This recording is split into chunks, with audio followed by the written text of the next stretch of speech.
Ini oleh-olehnya. Mantap. Nah, ini oleh-olehnya di belakang ini. Kelinci induk ada sekitar 1, 2, 3, 12 ekor lebih. Selamat siang teman-teman, bertemu lagi di channel Blog Terwelu Kaliabu. Ini sekalian jalan COD kelinci, kita ngobrol hal yang berkaitan dengan gudeg ya teman-teman.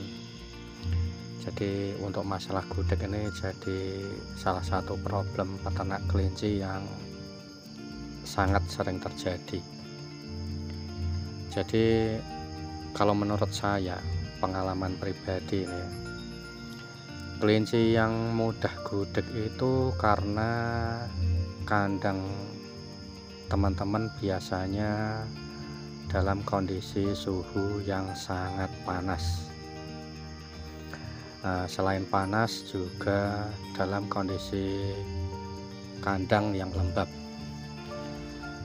Jadi untuk pengalaman saya pribadi itu kandang yang lembab itu akan sangat mudah sekali terserang gudeg ya.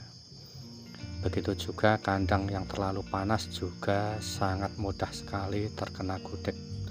Meskipun kita rajin setiap hari kandang disemprot atau dibersihkan, kalau suhu terlalu panas itu kelinci tetap akan mengalami gampang gudeg.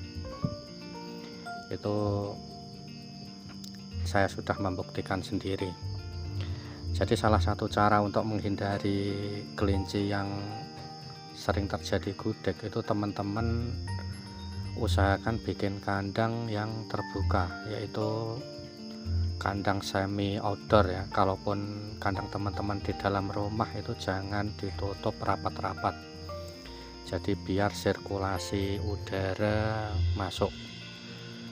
Kalau menurut saya kandang rapat sama kandang terbuka itu lebih bagus kandang terbuka. Seperti kandang saya yang sekarang. Kandang saya yang sekarang itu cuman ditutup ketika hujan saja. Jadi kalau siang ya tetap dibuka itu. Malam pun tetap dibuka kalau tidak keadaan hujan.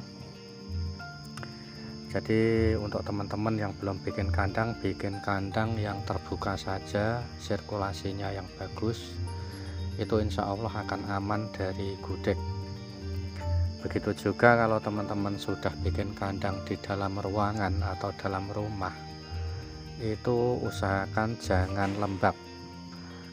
Untuk kelinci ini memang suka keadaan yang sejuk, tapi bukan berarti lembab ya teman-teman. Jadi sejuk yang kering itu bagus itu. Dan untuk antisipasi biar kita nggak kecolongan gudeg itu salah satu cara yaitu kontrol rutin. Jadi setiap teman-teman akan ngasih makan kelinci, sebisa mungkin luangin waktu untuk ngecek kuku kelinci. Nah, di situ biasanya gudeg dimulai dari kuku atau jari-jari kaki. Kalau kuku sudah kelihatan putih atau seperti sisik ya, itu berarti gejala gudeg. Jadi cepat-cepat teman-teman segera suntik atau oles pakai obat gudeg. Setelah rutin pengecekan, sebisa mungkin teman-teman suntik secara berkala. Jadi gudeg tidak gudeg, kelinci itu kalau bisa disuntik per 50 hari sekali, itu dalam takaran 0,02 mili. Itu bisa pakai Intermectin ataupun Warmectin. Jadi untuk obat suntik ini memang perlu ya teman-teman. Kalau untuk sekedar dioles saja biasanya akan muncul lagi dan muncul lagi. Jadi saya lebih menyarankan suntik saja, ditambah dengan oles juga lebih baik. Jadi kesimpulannya untuk mengantisipasi gudeg itu kontrol rutin, terus sirkulasi udara yang bagus, angin masuk tiap saat tiap waktu nggak masalah. Jadi angin itu tidak bikin kembung pada kelinci ya teman-teman, kecuali pas pergantian musim. Itu angin pergantian musim itu kan memang kurang bagus. Jadi kalau untuk saat-saat sekarang ini tidak perlu kandang rapat-rapat, terbuka justru malah lebih bagus menurut saya. Di sini kita sekalian bahas masalah sorghok ya.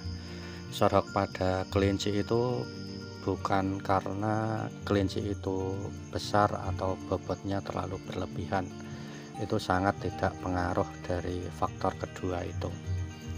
Jadi ada yang memvonis wah kelinci besar itu gampang sorghok dan lain-lain. Kalau menurut saya tidak. Jadi sorghok itu berawal dari gudeg yang tidak cepat tertangani.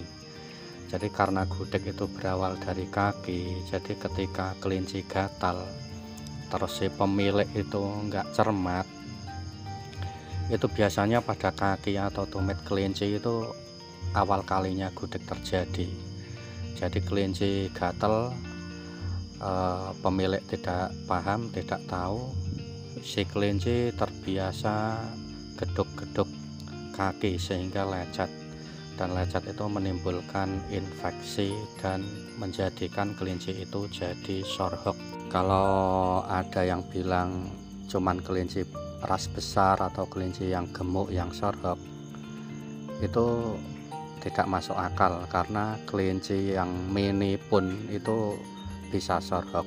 Jadi intinya sorghok itu berawal dari gatal yang tidak tertangani dengan cepat.